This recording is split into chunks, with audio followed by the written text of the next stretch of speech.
Hi y'all, it's Trisha with Transwest Trailers, and today we're going to talk about a very important feature on your trailer, and that's going to be your tires. It seems like so many people overlook tires, axles, and construction of trailer, and they get really caught up in the fluff. So today we're going to focus primarily on tires and what you need to look at if you're replacing, purchasing, or just doing typical maintenance on your trailer.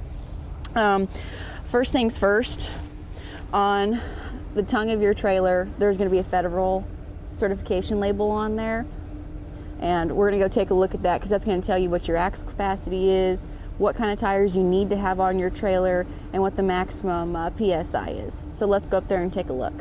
Okay, so we're up here looking at our VIN tag, and you can see first thing it's going to show you who it's manufactured by. This is by Cimarron, the date of manufacturer. You're also going to see where it's got gross vehicle weight rating. It's going to say 14,000 pounds. That's actual capacity for your axles. You have 7,000 pound axles, so it's telling you what that capacity is. As far as empty weight goes, it's not posted on these tags anymore. You will need to go ahead and take the trailer to a scale and get it weighed empty, dry, and loaded when they call that wet.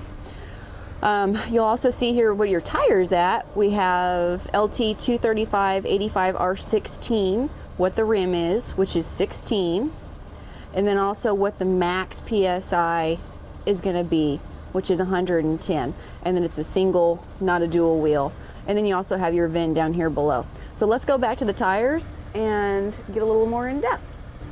Okay, so first thing on your tires, you want to know how old your tire is. If it's over 5 to 6 years old, you automatically want to replace it. It doesn't matter how much tread you have left on here, replace it. Weather rot can really wreak havoc when you're traveling. So if you want to know how old your tire is, it's pretty cool because that's actually stamped on here. So we're going to go along here where it says DOT. We're going to go to the back end where it's stamped out. You'll see a 10 and an 11. This 11 signifies that this tire was made in 2011. The 10 signifies that it was actually made the 10th week of 2011. So that way you know the age of your tire. Now, I cannot stress enough how important it is to have the right tire on your trailer. It's something that gets so overlooked, and then if you don't have the proper tire, if it doesn't have the right ply, if it's not the right size, I mean, you're going to have blowouts, and you're just going to be one unhappy camper, and so are your horses. So this particular tire, we'll go here where we're going to see what kind of load range this tire has. That's going to tell us what ply it is. So we find load range G. Each letter actually stands for 2. So if it's going to be E, you've got 10 ply. If it's going to be G, you're actually looking at a 14 ply. So this is going to be a 14 ply tire. The size of tire, we've got LT, which stands for light truck. There's also ST tires, which are a really nice tire. You'll see them on trailers as well, and they're actually a specialty trailer tire. They can carry a little bit more load range than what a light truck tire is, but you will see the LT more common and more often than not. 235 is actually going to signify what the width is of this tire. Then you've got 85, which will signify depth. R, which is radial, which is what I believe 98% of all tires are that are produced. And then 16, which is going to be your rim. Okay, so if you want to check your tread depth, I've got a pretty cool tip, and most of you probably already know this. You can actually take a penny and you insert Lincoln's head upside down here, and if you can't see the top of his head, you still have plenty of tread left. Now, if you can see the top of his head, if it's something like that, you've got 30 seconds left worth of tread on your tires there. And that's still technically legal, but on a trailer, it's actually recommended that you at least have 30 seconds left. So that way, if you're running across water, snow, you've got enough tread so you're not floating along that water and gonna hydroplane, and you're not just packing that snow in and not getting any traction. So if you need 30 seconds, you actually take a quarter and insert that, and that'll tell you how much tread you have left. If you can see the top of his head here, Washington said, I couldn't even remember, then you've got 430 seconds left of tread on your tire. You also have, and Sarah, I'd like you to get, I don't know if you can get a close-up of this, you actually have built-in wear bars on here as well. So you can see if once you start losing those, that's an automatic red flag that you need to go ahead and change your tires too. So that's just another kind of an interesting tip. Going back to the tire itself here, one thing I did want to point out is load range capacity. That's actually posted right underneath here.